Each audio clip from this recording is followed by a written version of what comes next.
اور حافظ محمد حمزہ عزیز صاحب سے درخواست ہے کہ کارروائی کو بلا تاخیر آگے بڑھائیں۔ جزاکم اللہ۔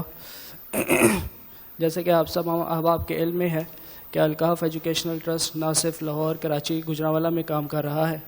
ہماری ایک برانچ چترال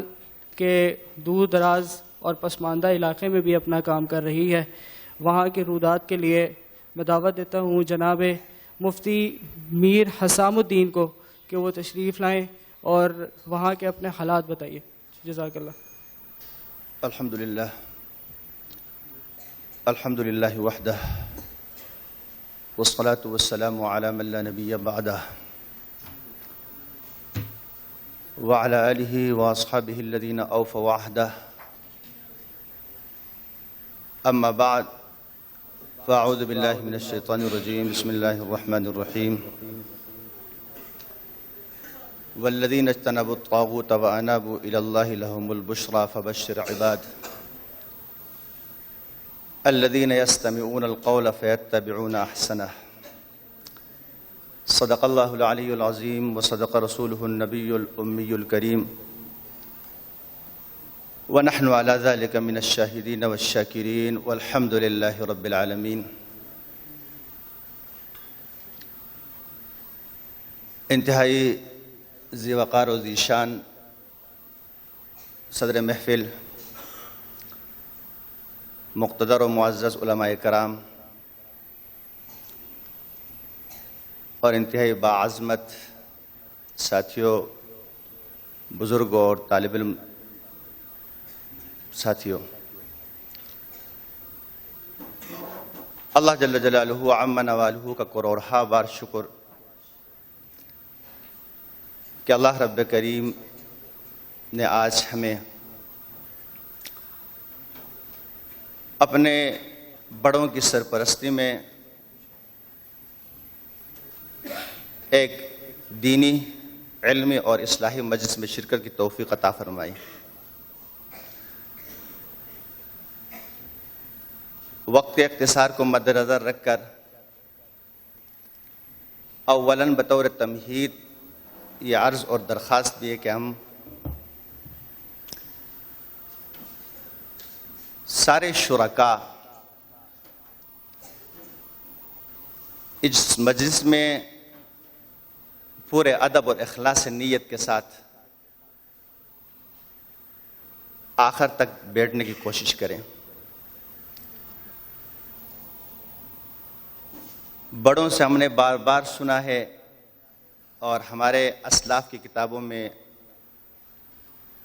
یہ بات قدم قدم پہ ملتی ہے کہ ان مبارک مجالس و محافل میں اخلاص کے ساتھ اور ادب کے ساتھ شریک ہونے والا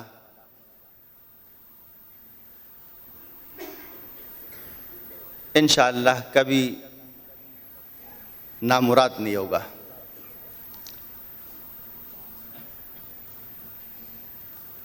چونکہ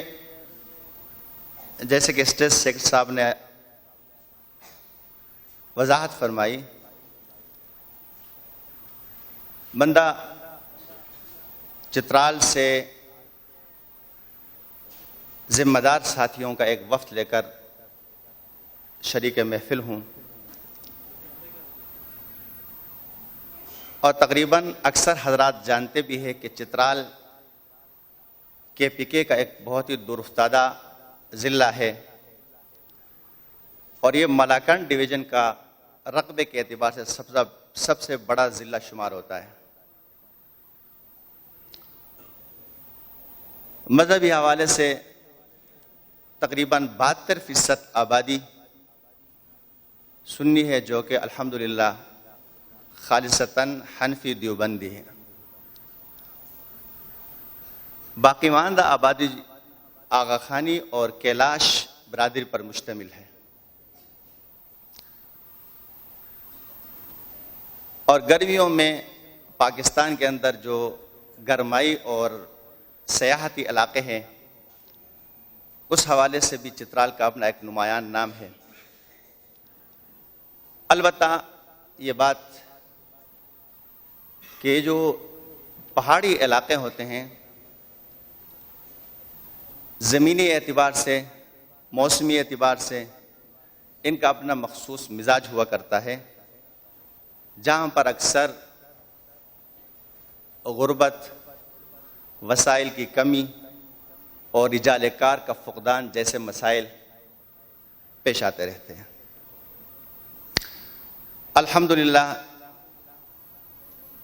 ان تمام حالات کے باوجود چند سالوں سے ہم حضرت شیخ حافظ ابراہیم صاحب مدد العالی کی سرپرستی میں وہاں ایک مدرسے کا آغاز ہو چکا ہے۔ اس مدرسے کی ذمہ دار کی حیثیت سے میں آپ کے سامنے کھڑا ہوں۔ اب تک وہاں پر مختلف شعبہ جات کا اجرا ہو چکا ہے، ان میں قاعدہ، ناظرہ اور قرآن کریم، حفظ قرآن کریم للبنین والبنات، تعلیم بالغان کی کلاس، صبح اور شام کے وقت کالج اور یونیورسٹی کے بچوں کے لیے ترجمہ اور تفسیر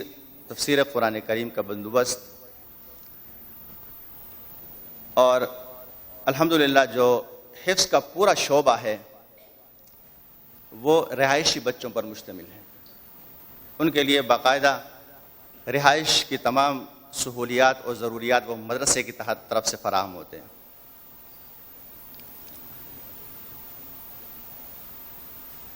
مدارس سے وابستہ حضرات اس بات سے بخوبی آگاہ ہیں کہ وقت گزرنے کے ساتھ ساتھ مدرسے کی طرف رجحان بڑھتا ہے، طلبہ کی تعداد میں اضافہ ہوتا ہے، اور نتیجتاً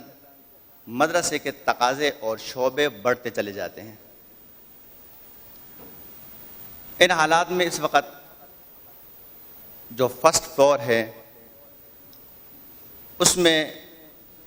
الحمدللہ آپ حضرات کی دعاؤں اور توجہات کی برکت سے کافی کام ہو چکا ہے اور اچھا خاصا کام باقی ہے، اور امید رکھتے ہیں اور اپنے حضرات سے، آپ حضرات سے دعاؤں کی درخواست بھی ہے کہ اللہ جل جلالہ جو کام شروع ہو چکا اس کو اخلاص کے ساتھ قیامت جاری و ساری رکھے، اور ہم سب کو اس کام کی طرف بھرپور توجہ